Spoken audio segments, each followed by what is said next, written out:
ಮಧ್ಯಪ್ರಾಚ್ಯದಲ್ಲಿ ಯುದ್ಧ ಶುರುವಾಗಿ ಇಂದಿಗೆ 12 ದಿನಕ್ಕೆ ಕಾಲಿಟ್ಟಿದ್ದು ದಾಳಿಗಳು ಕಡಿಮೆಯಾಗುವ ಯಾವುದೇ ಲಕ್ಷಣಗಳು ಕಾಣ್ತಿಲ್ಲ. ಯುದ್ಧದಿಂದಾಗಿ ಹಲವಾರು ದೇಶಗಳ ಮೇಲೆ ಸಂಕಷ್ಟಗಳು ಎದುರಾಗ್ತಿವೆ. ಅಮೆರಿಕ, ಇಸ್ರೇಲ್ ಮತ್ತು ಇರಾನ್ ನಡುವಿನ ಯುದ್ಧದಿಂದ ಇನ್ನು ಏನೇನೆಲ್ಲ ಆಗುತ್ತೆ ಎಂಬುದನ್ನ ತಿಳಿತಿಲ್ಲ.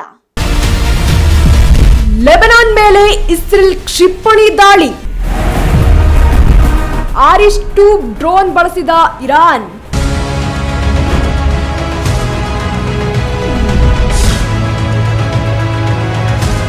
ಅಮೆರಿಕ, ಇಸ್ರೇಲ್ ಜಂಟಿಯಾಗಿ ಇರಾನ್ ಮೇಲೆ ದಾಳಿ ಮುಂದುವರೆಸಿದ್ದು, ಇರಾನ್ಗೆ ಬೆಂಬಲವಾಗಿ ಹೆಜ್ಬುಲ್ಲಾ ಪಡೆ ಇಸ್ರೇಲ್ ಮೇಲೆ ದಾಳಿ ನಡೆಸಿದೆ. ಇದರಿಂದ ಕೋಪಿತಗೊಂಡ ಇಸ್ರೇಲ್ ಲೆಬನಾನ್ನ ಮೇಲೆ ಕ್ಷಿಪಣಿ ದಾಳಿಯನ್ನ ನಡೆಸಿ ತನ್ನ ಪ್ರತೀಕಾರವನ್ನ ತೀರಿಸಿಕೊಂಡಿದೆ. ಇನ್ನು ಬೈರುತ್ನಲ್ಲಿರುವ ಲೆಬನಾನ್ನ ಮೇಲೆ ಇಸ್ರೇಲ್ ವೈಮಾನಿಕ ದಾಳಿಯನ್ನ ನಡೆಸಿದೆ. ಹೆಜ್ಬುಲ್ಲಾದ ದಂಡುಕೋರರನ್ನ ಗುರಿಯಾಗಿಸಿ ಇಸ್ರೇಲ್ ಲೆಬನಾನ್ನ ಪೂರ್ವ ನಗರದ ಮೇಲೆ ದಾಳಿ ನಡೆಸಿದೆ. ಇದರಿಂದಾಗಿ ಲೆಬನಾನ್ನಲ್ಲಿ ಈವರೆಗೂ 217 ಜನ ಸಾವಿಗೀಡಾಗಿದ್ದಾರೆ.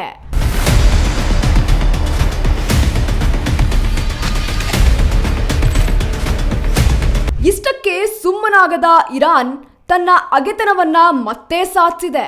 ಕುವೈತ್ನಲ್ಲಿರುವ ಅಮೆರಿಕದ ವಾಯುನೆಲೆಗಳ ಮೇಲೆ ದಾಳಿಯನ್ನ ಮುಂದುವರೆಸಿದೆ. ಅಷ್ಟೇ ಅಲ್ಲ, ಕುವೈತ್ ವಾಯುನೆಲೆಗಳ ಮೇಲೆ ಇರಾನ್ ಶಾಹಿದ್ 136 ಡ್ರೋನ್ಗಳ ಜೊತೆಗೆ ಅಡ್ವಾನ್ಸ್ಡ್ ಆರಿಸ್-2 ಡ್ರೋನ್ಗಳನ್ನ ಬಳಸಿದೆ.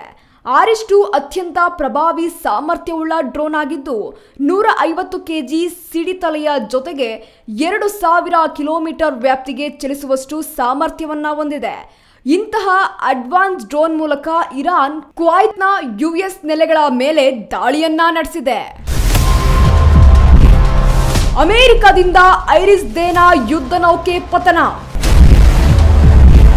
ಟೆಹರಾನ್ನಲ್ಲಿ ಮುಂದುವರೆದ ಬಾಂಬ್ ದಾಳಿ.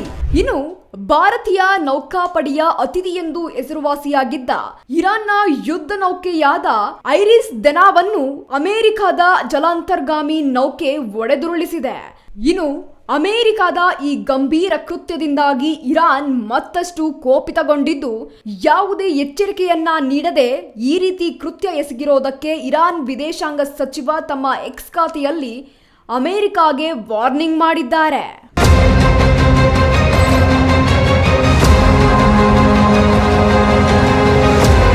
ಇನ್ನು ಇರಾನ್ ರಾಜಧಾನಿ ಟೆಹರಾನ್ನಲ್ಲಿ ಭಾರೀ ಸ್ಫೋಟಕಗಳು ಸಂಭವಿಸುತ್ತಲೇ ಇದೆ. ಟೆಹರಾನ್ನ ಪ್ರಮುಖ ವಿಮಾನ ನಿಲ್ದಾಣವಾದ ಮೆಹರಾಬಾದ್ ವಿಮಾನ ನಿಲ್ದಾಣದ ಮೇಲೆ ಅಮೆರಿಕ ದಾಳಿಯನ್ನ ನಡೆಸಿದೆ. ಈ ದಾಳಿಯಿಂದಾಗಿ ಟೆಹರಾನ್ನ ಪರಿಸ್ಥಿತಿ ಮತ್ತಷ್ಟು ಉದ್ವಿಗ್ನಗೊಂಡಿದ್ದು, ಸರಣಿ ದಾಳಿಯಿಂದಾಗಿ ಹಲವೆಡೆ ದಟ್ಟ ಹೊಗೆ ಆವರಿಸಿಕೊಂಡಿದೆ. ಇನ್ನು ಕೆಲವೆಡೆ ಬೆಂಕಿ ಕೂಡ ಕಾಣಿಸಿಕೊಂಡಿದೆ ಎಂಬ ಮಾಹಿತಿಗಳು ಸಹ ದೊರಕಿವೆ.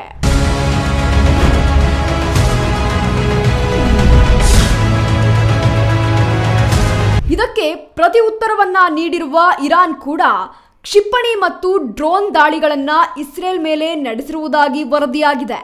ಇದರಿಂದ ಮಧ್ಯಪ್ರಾಚ್ಯ ಪ್ರದೇಶದಲ್ಲಿ ಯುದ್ಧದ ಪರಿಸ್ಥಿತಿ ಮತ್ತಷ್ಟು ಗಂಭೀರವಾಗಿದೆ. ಅಮೆರಿಕದ ಅಧಿಕಾರಿಗಳು ಪರಿಸ್ಥಿತಿಯನ್ನ ನಿಕಟವಾಗಿ ಗಮನಿಸುತ್ತಿದ್ದು, ಮುಂದಿನ ದಿನಗಳಲ್ಲಿ ಬಾಂಬ್ ದಾಳಿಗಳು ಮತ್ತಷ್ಟು ತೀವ್ರಗೊಳ್ಳುವ ಸಾಧ್ಯತೆ ಇದೆ ಎಂದು ಎಚ್ಚರಿಕೆಯನ್ನ ನೀಡಿದ್ದಾರೆ. ಮಧ್ಯಪ್ರಾಚ್ಯದಲ್ಲಿ ಯುದ್ಧ ಶುರುವಾಗಿ ಇಂದಿಗೆ 12 ದಿನಕ್ಕೆ ಕಾಲಿಟ್ಟಿದ್ದು ದಾಳಿಗಳು ಕಡಿಮೆಯಾಗುವ ಯಾವುದೇ ಲಕ್ಷಣಗಳು ಕಾಣ್ತಿಲ್ಲ. ಯುದ್ಧದಿಂದಾಗಿ ಹಲವಾರು ದೇಶಗಳ ಮೇಲೆ ಸಂಕಷ್ಟಗಳು ಎದುರಾಗ್ತಿವೆ. ಅಮೆರಿಕ, ಇಸ್ರೇಲ್ ಮತ್ತು ಇರಾನ್ ನಡುವಿನ ಯುದ್ಧದಿಂದ ಇನ್ನು ಏನೇನೆಲ್ಲ ಆಗುತ್ತೆ ಎಂಬುದು ತಿಳಿತಿಲ್ಲ.